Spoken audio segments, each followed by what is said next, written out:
Hey y'all, Eric with Lawncare here. Today I'm going to do a video review of my SCAG Vride2. I wanted to do this video like over a year ago when I first got the mower. It's June 2024. I bought the mower, I want to say November, maybe a little earlier, 2022, fall 2022 anyways. And yeah, so this review is long overdue. I've been using this mower extensively past year and a half, and when I first bought it, I was servicing a bunch of apartment buildings, and I made this mower my dedicated mulching mower. I put a hurricane mulch kit on it almost immediately, and this year I switched it back to a side discharge with a chute blocker on it. So we'll talk more about that and pros and cons, and what I think of the mower overall. So here we go. Okay, first pro that I want to talk about, and I think this is synonymous with SCAG, is the cut quality. Cut quality on this machine is amazing. The Velocity Plus deck lives up to the hype. Now, I will say it's been raining kind of off and on the last, really for like a week. So a lot of the yards I've been mowing the last few days have been pretty wet, and the cut quality has suffered just a little bit. It's still honestly performing pretty well. I'm sure there are some clumps under the deck. Let's look. Mowing damp yards. Yeah, there's some clumping, but even with all of this, it's still mowing in it at what I would call an acceptable level. Nobody's gonna complain. No customers are gonna call me being like, well, you got clumps in the yard, blah, blah, blah. None of that. So you might have to make an extra pass or two every now and then, but overall it's not bad still. I am gonna scrape it out, and it'll be just fine. So another pro is, all right, second pro that I really enjoy about this mower is overall build quality. Now, to say it's perfect, I have had a few issues that I'll get into later, but overall, compared to the two other mowers that I've owned since I started my business, this mower has proven to have pretty good build quality, very few quality control issues overall. Another con that I really like, this has the 37 horsepower EFI Vanguard. Love this engine. Really powerful, and also maybe even better, powerful but fuel efficient. My Kawasaki 38.5 that's on my Spartan gets 1.7 or burns 1.7 gallons per operating hour. This one burns 1.3, so much more fuel efficient than the Kawasaki, at least on this mower and in this setup. I will say that was calculated with the mower in a mulching setup, so it might be even a little bit better now. I just haven't tested it since I converted it back to a side discharge, but that's neither here nor there. Overall, it's more fuel efficient. I can get just as much or more operating hours out of one tank of gas on the V-Ride, and it has less fuel capacity than the Spartan. So, and speaking of the hurricane kit, extremely impressed with the hurricane kit, the mulching kit that comes with SCAGs, or that you can get for SCAGs, I should say. I have another video on my channel that I will link down below to show kind of the, I guess you could say, extreme mulching capability of the hurricane kit. It does a very good job. I was very impressed with it. Now, if you get into like some really thick spring growth, obviously, or some summer growth, yeah, it's not gonna do super hot, but for leaves and for like weekly maintained yards, it's wonderful. I really like it. I went back to this discharge this year because I lost all those contracts for the apartment buildings that I was using it primarily for, and then basically a few weeks after I converted back to side discharge, those apartments called me back and they were like, hey, actually we'd rather have you instead. So anyways, so I'm rolling with this right now just because it is a little bit of a job to switch it back and forth. You can do it yourself. It just takes a little bit of time, especially if you've never done it before, or you know, you're not familiar with the system. The first time I did it, I was completely by myself. It took me like 4 hours. Probably shouldn't have, but I was confused on some bits and stuff. Second, when I took it off and converted it back to discharge, I had my little brother helping me, and I think we did it in like an hour and a half.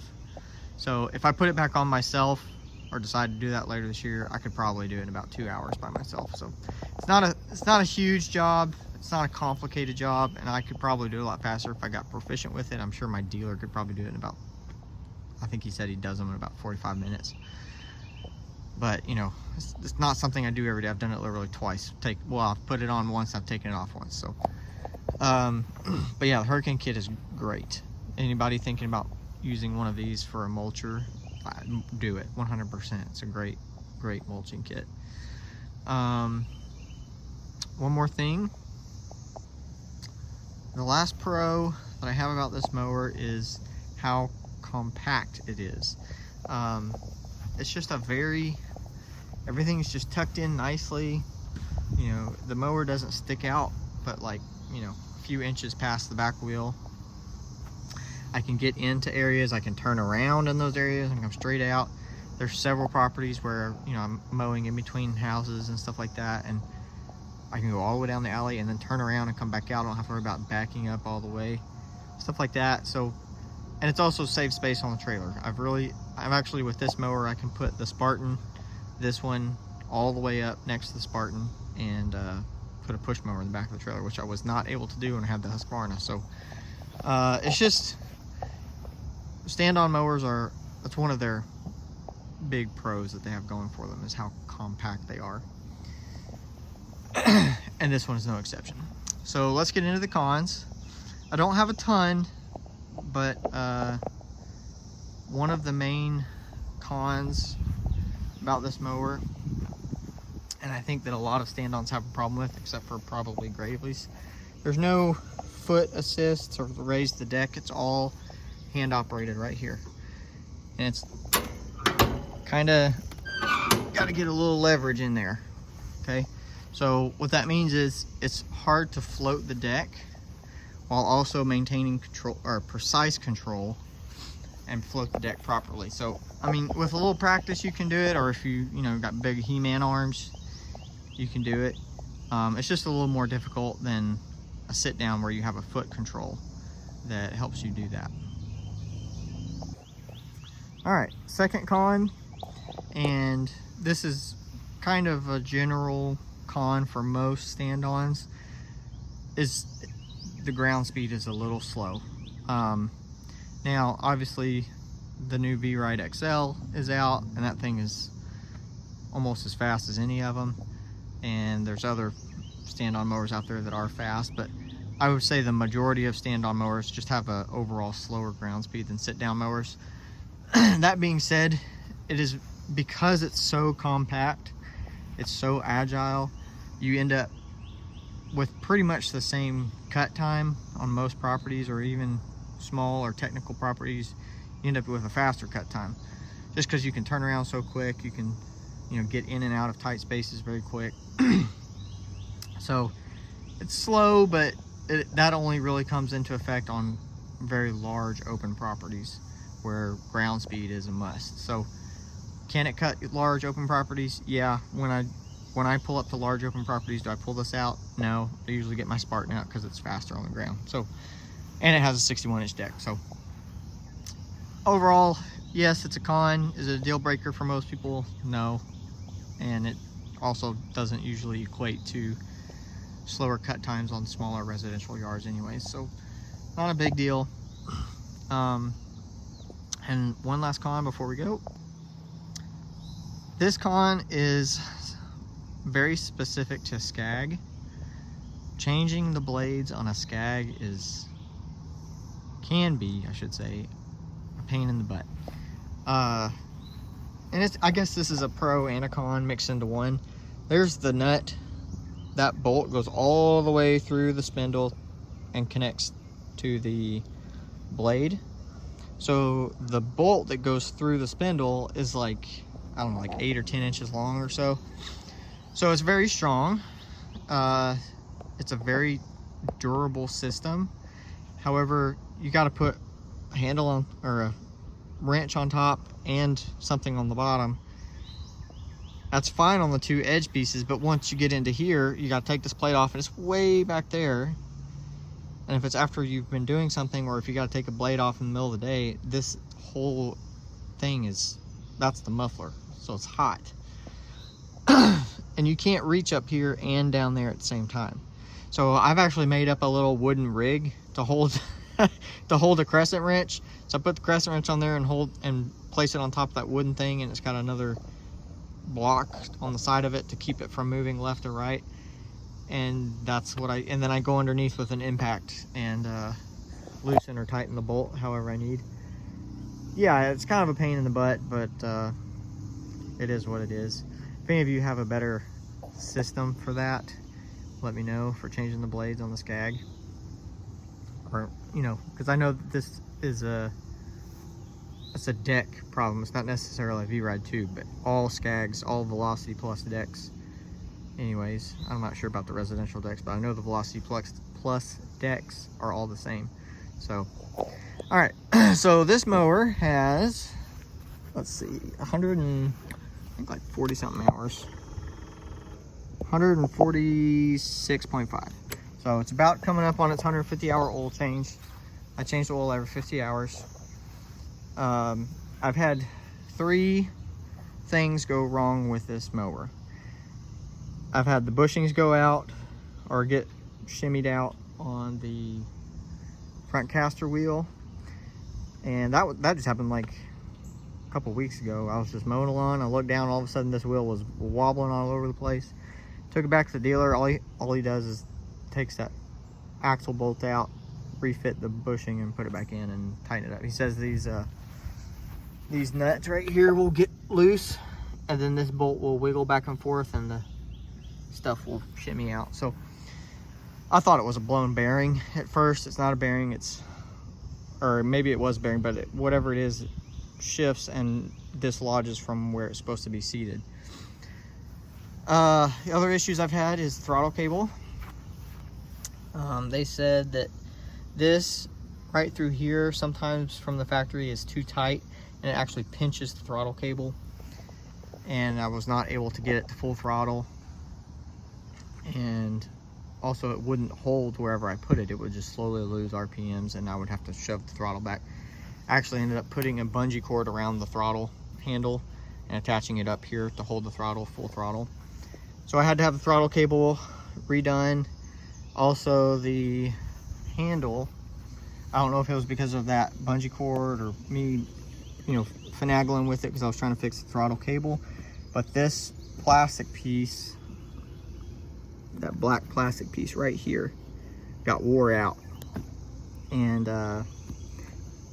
this, you can see that little indent on the metal, and there's a little indent right there in the plastic. That piece of metal fits in there, and that's what holds it at full throttle. That plastic on the first one wore out, and it wouldn't hold full throttle. So even after I got the throttle cable fixed, the handle would not stay up. So still had to use the bungee cord to hold it to full throttle, and I eventually got that replaced as well. Other than that, I've had no issues, no reasons to take it back to the shop besides those 3 things, which honestly I'm pretty happy with. And they were all quick fixes. You know, I was in and out of the shop. I didn't have to leave it. And actually, that's a big shout out to Blue Water Equipment, and they've been really good. Brett is awesome. So if any of you guys are in Northwest Alabama and are looking for a SCAG, and I think he also sells Dixie Chopper and Red Max, and I think one other brand, but I could be wrong. But definitely, if you're looking at a SCAG or Dixie Chopper or Red Max, go to Blue Water Equipment. That's a great dealer. Really appreciate him. And yeah. So my overall thoughts on the SCAG Vride2, I absolutely love it. This is actually my go-to mower on everything except for super large properties. I put way more hours on this thing than I do my Spartan now. My Spartan gets out of the trailer maybe 2 or 3 times a week. Like I said, on larger open properties where I just I need ground speed and just going fast. This is so much more efficient. It's in and out quick.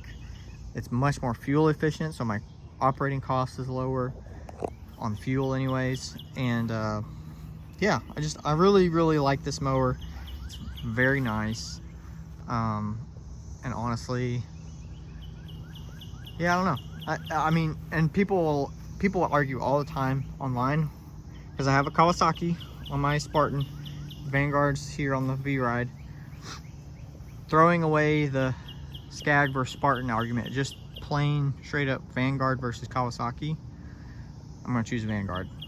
I told my dealer, I said the next mower I buy is gonna have a Vanguard on it. It's just more fuel efficient. It starts way easier than the Kawasaki does. Kawasaki's more temperamental, especially in the winter or when it drops below like 50 or 60 degrees. The Kawasaki hates it. It does not like to start when it gets cold. But the Vanguard, I've never had an issue with it. I've actually used this mower, this engine, I guess, to jump the other mower multiple times, and I've actually used this mower to jump off my truck once. The alternator died in my truck when I was at a property, and I had to go get a new battery and a new alternator because it killed the battery as well. But yeah, crazy. Love this mower, and hope you guys enjoyed the review. I don't have mowing footage, but I will link mowing footage of the Hurricane kit. And it is this mower, it just has the Hurricane kit installed because it's a job from this winter. But yeah, hope you guys enjoy. Have a good day. See you guys later. Bye.